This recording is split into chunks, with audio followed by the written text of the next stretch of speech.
Hey guys, I've gotten a lot of questions about this truck and hopefully I can help answer some of these questions right now.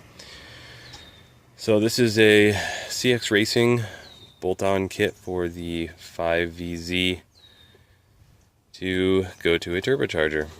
Now, the reason I went this direction was at the time TRD had the supercharging kit for about $5,000, and it was kind of hard to find them at the time, and there was a big scare about how you weren't going to be able to get them soon, and I decided I'm just going to go ahead and build my own turbo kit. I'll come to find out, Magnuson was the one who had the contract with Toyota, and when they pulled it for the 5VZ motor, Magnuson started producing the superchargers at a reduced rate. In fact, I think you can pick up the same kits that you were able to get through Toyota through Magnuson for about $1,000 less. So in retrospect, I probably would have done that.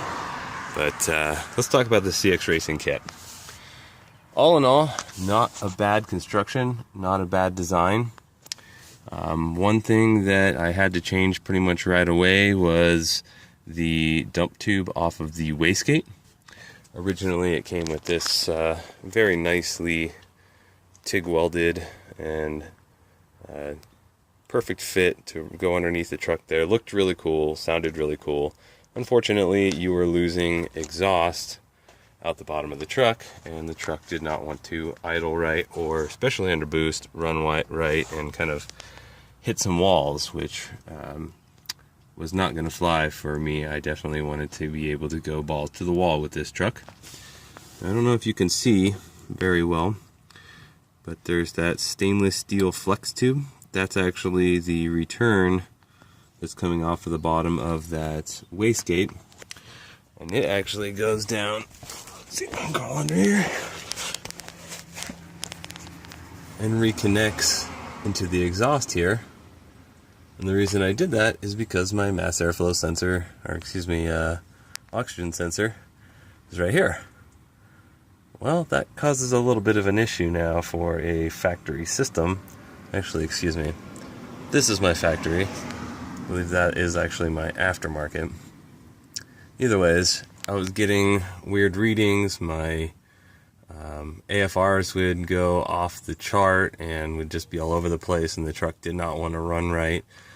So that was probably the very first thing that I did to keep all of the exhaust into this system.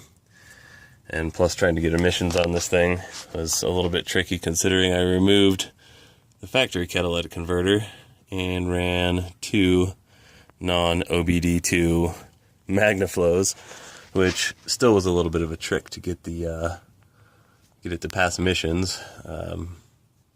If somebody asks me about it, I'll tell them a little bit more detail, because I did have to do quite some trickery for it. But needless to say, aside from that, as far as the actual kit itself, it's actually pretty nice. Nice V-band clamps. Everything's held together well. I haven't really had too many leaks recently. Let's see here. I've had this kit on here about 35,000 miles. And recently I got a little bit of an exhaust leak, actually, on this header over here. And yeah, that's just kind of what you can expect after some time. Oy.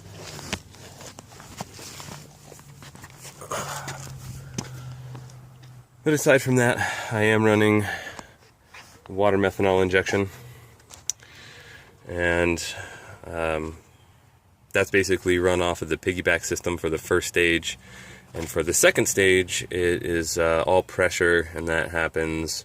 So your first stage kicks in pretty low on the smallest nozzle that came in the kit, which I forget the numbers for it, but it was, if you order the gas kit, it is just the smallest nozzle.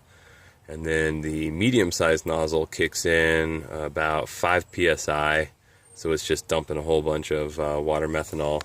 And I just did reuse my windshield washer fluid. This tube here is actually a fill that I ran from the back of the truck, so I could fill this tank up when it got low remotely from the back.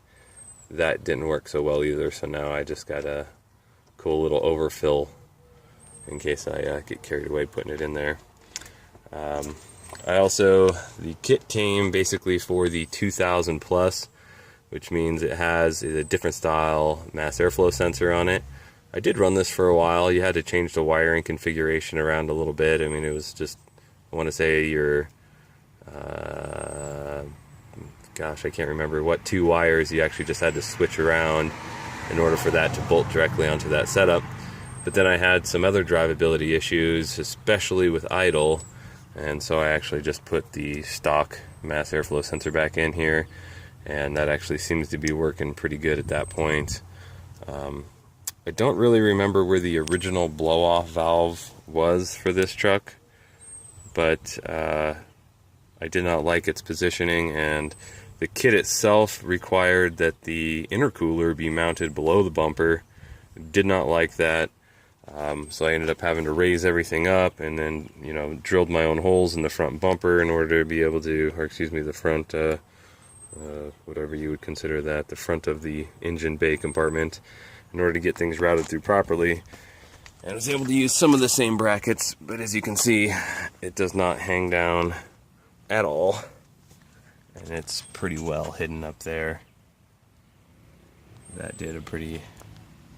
makes it look a whole lot better when you do it that way. And one other thing I would suggest too, a lot of manufacturers do this, but of course most aftermarket isn't going to do this. They're going to kind of leave it up to you. You can probably see there's a little oil drip right there. I drilled a little tiny hole in there so that when the thing gets a little oil in it, it just drips out. And that keeps it from splashing around into the intake and potentially causing other issues. But that's basically what I had to do with the CX Racing kit in order to get it to work with this here setup. Any more questions? Don't be afraid to ask.